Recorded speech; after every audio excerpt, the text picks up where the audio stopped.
So the next topic that we are going to be talking about is the very big and important topic of managing inflammation. So as you know, if you're in my community, we come at inflammation from the mind-body perspective, and we work with breath and we work with regulating the nervous system. But obviously there's lots of things that we can take and do alongside that to support this multifaceted journey. So let's just for a moment, Kevin, imagine we've got patient A and they've got a chronic response going on in their system. There's multiple different symptoms emerging.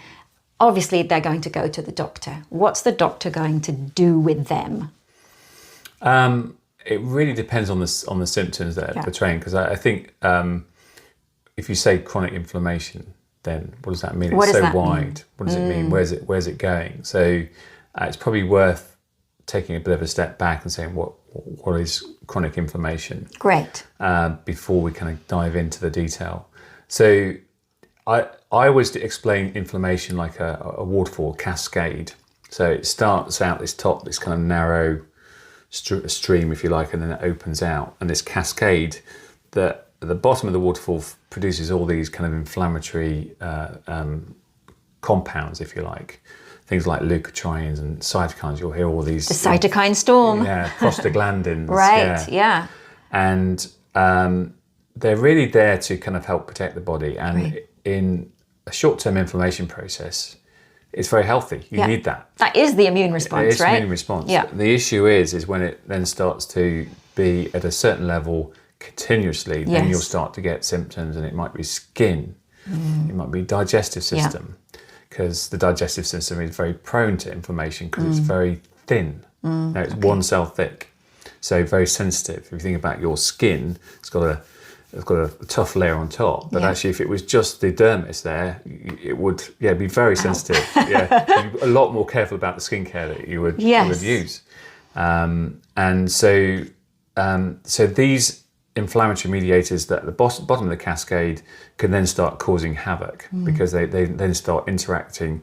They've got a big poster on the wall in the pharmacy of all the biochemical processes within the body, and it's incredible how these compounds interact with each other. So actually trying to simplify inflammation into a single process is really difficult and not necessarily helpful, which is why I tend to recommend a more holistic approach. So yes, the anti-inflammatory drugs that we're used to, like ibuprofen, and I know a lot about ibuprofen because I work with the scientist that discovered it way back in, goodness knows, 1980s, and at Boots Pharmaceuticals where it was discovered. And very useful, but definitely short to medium term, definitely not long term. And the problem is the impact of those anti-inflammatories, medium to long term, can have quite dramatic effects in terms of, particularly in the digestive system. We know that the impact there, but also on the heart and lung. Right. So cardiovascular system and the way you breathe and stuff. So if you're asthmatic, you've got to be careful about anti-inflammatories. So, so I think from an inflammation point of view, it can go a lot of different places. Like we talked about the skin, we talked about the digestive system.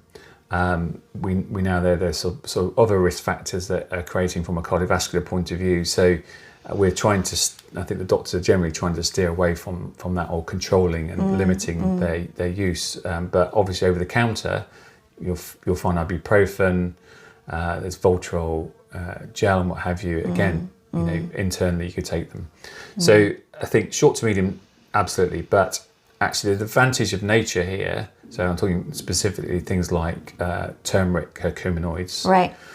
There's boswellia, which is a plant resin. And those sort of herbal botanical extracts can have a big impact on inflammation, and then do it in a much more holistic way. So, you know, turmeric tends to be extracted to just one component, which is a bit like a pharmaceutical drug, curcumin. We prefer holistic extracts where you've got multiple curcuminoid actives, amongst others, that are all like conducting an orchestra here. Because if you've got these multiple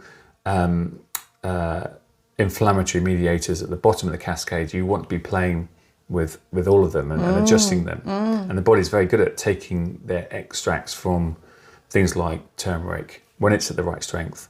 So 700 milligrams of the curcuminoids, not of the turmeric. Right. Really important. Yes, yes. So the bioactive levels are the things that do the work. So don't get hoodwinked. Oh, it's got 10,000 milligrams of turmeric here.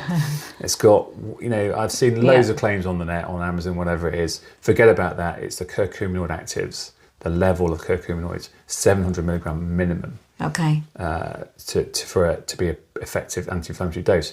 So get into that inflammation process and you can run turmeric alongside any anti-inflammatory you're taking from the doctor, no problem. And then also start working with the digestive system. And the reason for that is that if you think about your digestive system, you've got your immune system integrated with the gut wall.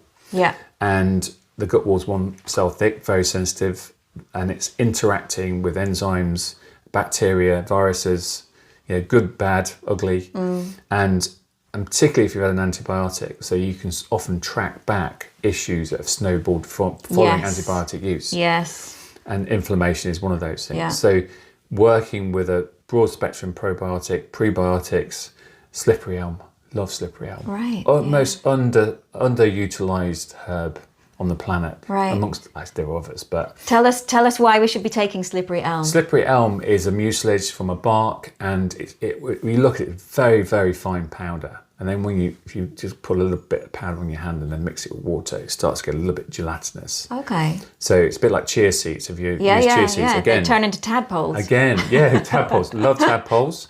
Brilliant, because that gel is a beautiful way of calming the digestive system. So if you're having it on a regular basis, you can have the full fat yogurts, Greek yogurts, BioLife yogurts, not diet yogurt. No, we're not fans of diet yogurts. No, thank you. Absolutely. No fat, more sugar. The great thing is just it kind of gently lines the gut. Okay. So, if you were over, 30 years ago, 40 years ago, when I was in retail pharmacy, I would have recommended a Gaviscon or a Rene or whatever it is and stuff like that. They're quite brutal. Yeah. And they're obviously synthetic. And they work, again, short term, but there's a rebound effect to that. So if you can do it in sync with your gut, which is a living, our gut, top to bottom, is a living being, if you like. It's the center of our inflammation universe. So often if you're having inflammation problems, the first place I would go is the gut. Broad spectrum probiotic. We've got in our gut lab, we've got slippery elm as well for that reason. Okay. And if you want to supplement with more slippery elm, it's very tolerable. So you can take up to 2-3 grams and it won't have any side effects and stuff. You have to watch, because if you're taking a higher dose and you're taking prescribed medication, it can interfere with the absorption of that. So you might want to separate. Yeah, it creates a bit of a barrier, I'm sure. So you might want to separate out the dose. Great. So that there's a bit of space for you to absorb your prescribed medication. So we talked about curcuminoids. Absolutely, the benefits, or what are benefits if you're controlling that inflammation on a regular basis. So again, regular dosing. So people say to me, well, yes, dose is important, but actually taking these things regularly is really impactful on a long-term basis. And probiotics is another example of that. With curcuminoids, and I think we've talked about this in one of our other interviews, I've definitely seen a lot of people notice the benefit of the reduction of joint inflammation. So pain around the joints, which has surprised people. How could something so natural be so effective on my body? But that is one of the first things that people will probably notice, the reduction of literally the aches and pains in the recovery. Body. Right. So I notice it if I go for a run, I'm taking it before and after. Yeah. Definitely it impacts on the recovery time. Okay, great. Yeah. And is it correct to be taking it with something like black pepper, and most of them do involve some kind of absorption agent? Is that right? I think the better ones do. We prefer black pepper for a number of reasons. A, it's natural. B, it's got piperine in there. Piperine is a painkiller, natural one. And it's a great way. It attaches itself to the curcuminoids and it takes it across the cell membrane into the body. Otherwise, it just passes straight through. Okay, right. There are things called lipophilic membranes. Okay. So this is where they coat small quantities of the powder, tiny particles, with fat membranes. We don't use that technology for a number of reasons, partly and mostly because the method that a lot of these lipophilic membranes are using to create them. So you have to find out where they're coming from, how they're made. It sounds natural, but actually what's the raw materials in the process. So often they're using ammonia, all sorts of unusual sources of fat, should I put it that way. So, and I think it almost acts like an emulsifier. So, and we know that emulsifiers can have an impact on the biome. So there's not enough science to actually go in there, but that's a concern I have. Medium to long term, it's intuition, instinct, not necessarily based on data. But primarily is that I have a concern about how these are made and what raw materials are being used in the process to create these fatty layers. So they are effective. So they do increase absorption. Pharmaceutical companies use this technology as well. And we prefer the old-fashioned way. Traditional way. And I'm really hearing again and again each time we talk the importance of knowing what is in your supplement and not just buying it because it's got the title on the label. This is what you need. Because I think, people just get so desperate to be taking something and they can see something at a price that they can afford and go, right, I'll take that and then I'll take that and then I'll take that. And if I buy it for £3, I'll be able to take all of the things that I need rather than perhaps saving a little bit and just going, right, well, I'm going to buy those 2 supplements, but I know they're going to be really good for me. Don't underestimate externals as well. I'm not a big fan of the ibuprofen gels because I think there are better alternatives. Weleda make a fantastic product called Arnica Massage Balm. Really high strength Arnica. Showed to be anti-inflammatory. It's got birch leaf in it and it's got rosemary, a lot of rosemary in there. And it's really well absorbed and it's kind of like a really nurturing thing you can do from a massage point of view, but also it's very good for if you've got aches and pains around the body, muscle aches and whatever, then generally I think it's a really useful, easy self-care process. And particularly if you can't, so some people can't take turmeric or whatever. And it's useful to say that some people struggle with capsules and stuff. So you just twist open the capsule, sprinkle it in a yogurt or whatever it is, and generally, if you make our turmeric, the Naturaflex turmeric, if you put it into a latte or whatever it is, it tastes actually quite like a Christmas drink, a bit spiced. So because of the pepper, obviously. So it's actually not that bad tasting and stuff. And dose is really important. So normal turmeric, food grade turmeric, you would need about 60 plus grams, a big mound of turmeric every day, which is a lot. It's a lot of turmeric to take. You've got to be pretty disciplined to take that. So which is why we concentrate, because 4% is normal strength. We concentrate ours to 95% strength. So you just need a couple of capsules as opposed to a whole mound of turmeric and stuff like that, which probably doesn't taste very nice. Not so much fun to work your way through that. I'm all for discipline, but your teeth would be a bit of a funny colour. Okay, good. So we're not recommending that. So let's look. So obviously, inflammation with chronic illness, it will show up in multiple different ways, and a lot of people are out there trying all sorts of things at the moment. And one of the things that is being discussed a lot and trialed a lot, but is quite difficult to get hold of, is LDN. Now, do you want to tell us a little bit about LDN? What I know about, and what I know about it is, it's actually the low dose version of something that is administered normally for high doses for helping people come off opioid addiction. So correct. Now, why would we be experimenting with something like this? Tell us a bit more about it. Well, I mean, it's called naltrexone. Low dose naltrexone or just naltrexone, and you're right, absolutely. It's a opioid receptor blocker. So obviously, if people are coming off opioid addiction, then it's one of the ways that they use. Obviously, it's very controlled, but because of it's normal usage, if you like, and so from a general use point of view, quite difficult to have prescribed, I think. I know of one doctor who's now retired actually, who was using naltrexone for this. I think if you look at the data on it, it's mixed. Yes, it is mixed. So I think that probably there are easier ways to and perhaps more evidence-based ways of kind of dealing with the pain, if it's pain that we're dealing with. Well, I think it's not just pain, it is the chronic fatigue and, you know, the kind of dysregulation with all of the things that come with dysautonomia. It is for some people having, and as it's a very slow progress, but I think it's having a positive impact. There are lots of side effects for people, and for some people their bodies don't tolerate it at all, and it's not the right route. But it's interesting that it is having that grounding effect and is showing up in relieving fatigue for a lot of people, which is probably one of the big symptoms that people really struggle with. We've talked about LDN, and you know, I know that there's a very big focus on that for a lot of people, and some doctors are beginning to prescribe it, but knowing the longer term implications and some of the side effects, we are definitely exploring, and I know that I've explored with you in some of our conversations, alternatives. And PEA is one thing that we've had a little bit of discussion about. So why don't we talk a little bit about what is PEA, what does it mean, and what's the impact on the body? So PEA is palmitoylethanolamide. Great. And it's naturally occurring. It's in foods like egg yolks and peanuts, amongst other things. It's a classic example of a natural component within a food or botanical, where at low dose it's a sort of general healthy component of nature, if you like.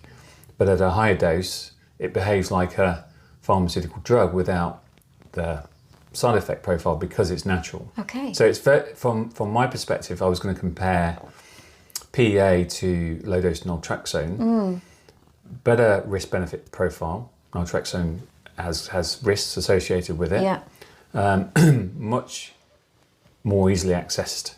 Right. You know, because we know that obviously you need a prescription for low dose naltrexone. I suspect most GPs would not prescribe it. No, they don't. So I would probably focus more on PEA than I would definitely on low dose naltrexone, and a little bit later we'll be talking about nicotine patches. Same, although that obviously nicotine patches is far more accessible. PEA, if you look at the evidence base, is very good, surprisingly good. Actually, at what? At pain relief and inflammation. So lowering inflammation, not just pain, but where inflammation is showing up in the body. Yeah, so you look at the data. I mean, sometimes with research trials, and I only look at human trials, I'm not interested in animal studies. No. Because they don't often translate to human beings.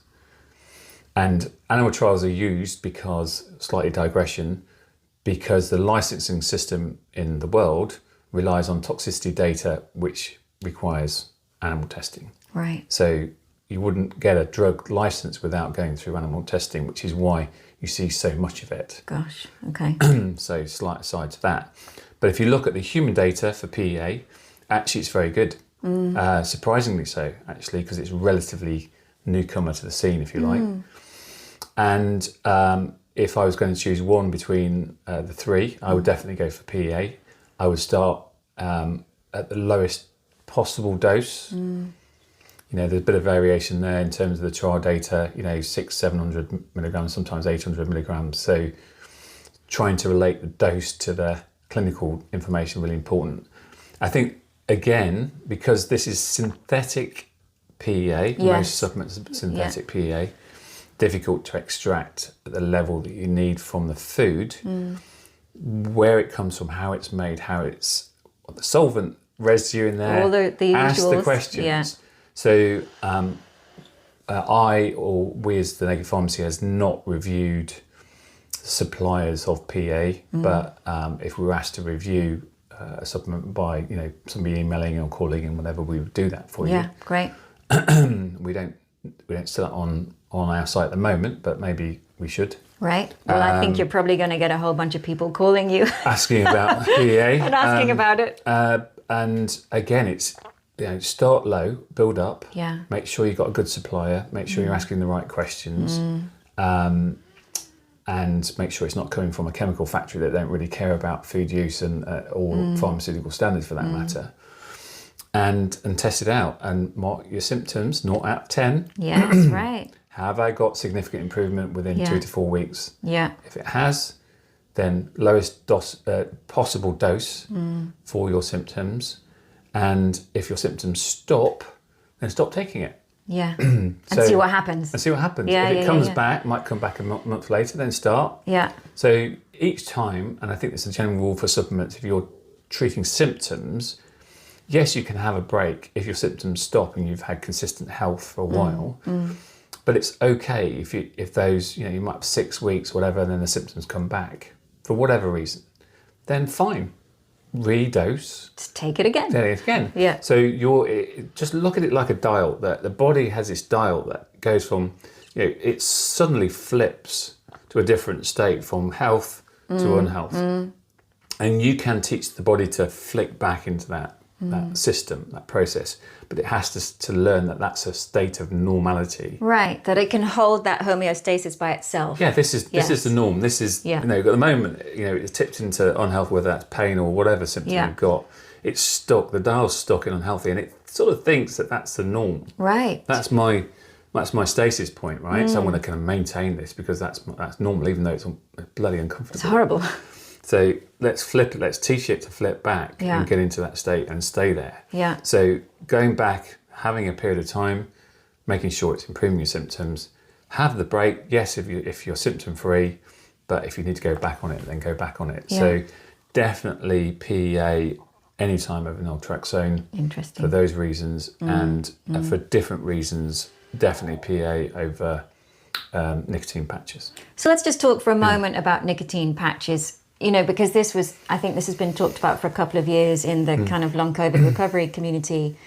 And people are just out there, going on anecdotal stories that they've read on Facebook and kind of slapping them on and trying to work out why might this be helping me? Yeah. Why has it helped someone but made me feel really, really sick? Yeah. So what is happening when nicotine is put into the body via the skin? Well, just in the same way as if you have a cigarette. Well, I'm a smoker, but I know from people I've spoken to that there's a sort of buzz about it. Right. It's like a energy rush and a calming at the same time. There's a settling. So it is giving you a sort of energy boost in that way, and not in a way that's necessarily stimulating the nervous system in an adverse way. But then the big but is that we know that nicotine makes the increases cardiovascular risk significantly. Right. So it doesn't matter that you're not smoking, you're absorbing it through... So that's a really interesting point. It doesn't matter that you're not smoking it, it's still having a negative impact on your cardiovascular system. So again, risk-benefit profile. Yeah. So there might be some benefits there because you're getting a stimulation effect. Is it dealing with the underlying symptoms? I suspect not. And is it increasing your long-term cardiovascular risk? Absolutely it is. Okay. So again, for that reason, risk-benefit profile. If you're going to have a choice, start with turmeric, move out to boswellia. Yeah. Keep the big guns for the end of the line. End of the line and stuff, and if it's still not working, then PEA. Yeah. So, but try it lowest effective dose. Yeah. Short term, medium term. Well, especially with something like nicotine, if you are finding that it is having a positive impact on your energy levels, which a lot of people have noted, for those for whom the success has been noted, the goal is to get off them as fast as possible, not to have your life be dependent on a substance which we know is very addictive. No, and I think this is probably a lesson as well for the social media community from a health point of view. Yes, share information and stuff, but sometimes I feel that there's a sort of reactivity to social media in terms of health, fads or crazes or whatever you want to call it, without necessarily looking at it from a logical risk-benefit profile. Sometimes the benefits are expanded upon, and the risks are not really discussed. So actually, true empowerment is about balanced delivery of the information available. Scientific, yes, absolutely. Instinctive, intuitive, really important as well. And enabling people to make a balanced opinion. I feel sometimes on social media that risk-benefit balance is not described and communicated. So, because there's no one leading the flock, who are interested in trying this out with any great wisdom. There's anecdotal wisdom. And of course, when people have been ill for a very long time and they aren't able to go to work and they aren't able sometimes getting out of bed, you are going to try something. Yeah. If you read somewhere that someone, it really made a difference. And I see it every single day because I'm, you know, the admin on a few Facebook groups and a member of many. I see someone saying, you took that. What is that? Where can I get it? Yeah. So we don't even go through I wonder if that's right for me. It's just, it worked for you. Where can I get it? I'm going to try it. Yeah. So that decision making is happening so quickly from a place of desperation. Yeah. So actually doing this kind of discussion, hopefully, you know, will let people just sit and listen to some of this and go, okay, I need to just slow down on the decisions I'm making that I think are going to help me, or I'm, you know, just going to try everything all at once. It's like, just go slowly, because some of the things that you will try will not be good for you. Absolutely. Right. And I see in the States in a big way, you know, the shifting, and it's happening over here, it's happening in Europe as well. So I think that just taking your time and finding a source of information that you trust, that's providing both sides of the story, positive and negative, and enabling you to make the right decision for you, I think is really important. And that's, you know, that's why part of the reason I set up the Naked Pharmacy, so that there's a hub community element to it that's free at source. Great. You know, it's not about selling products, it's about providing information and empowering people to make the best decisions for their health. And I get it, you're in a difficult situation, particularly if you're in pain. Pain's horrible. Yeah. Chronic pain is awful. And as is chronic fatigue. Yeah, you know, if you can't do your life. Because your energy levels are just zapped the minute you've got up and tried to wash your hair, and you're done. Your life is completely changed. Yeah, it's demoralising. Absolutely, I get it. And so we're not about saying no, but actually, if there are choices to be made, then, like you say, go up the scale. And if you need the big guns, then actually make it easy for yourself. So I think one of the issues about naltrexone is that it's actually making the journey very hard for you. And actually there are easier, probably safer options available. Great. Yeah. That's really, really worth knowing.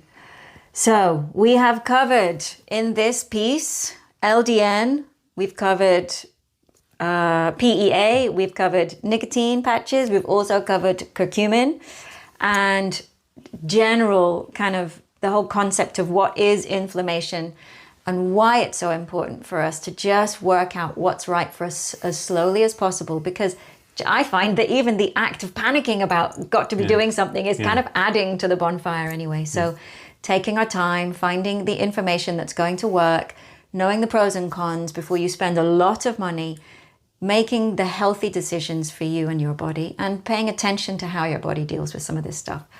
Brilliant. Thank you, Kevin. That was great. Pleasure.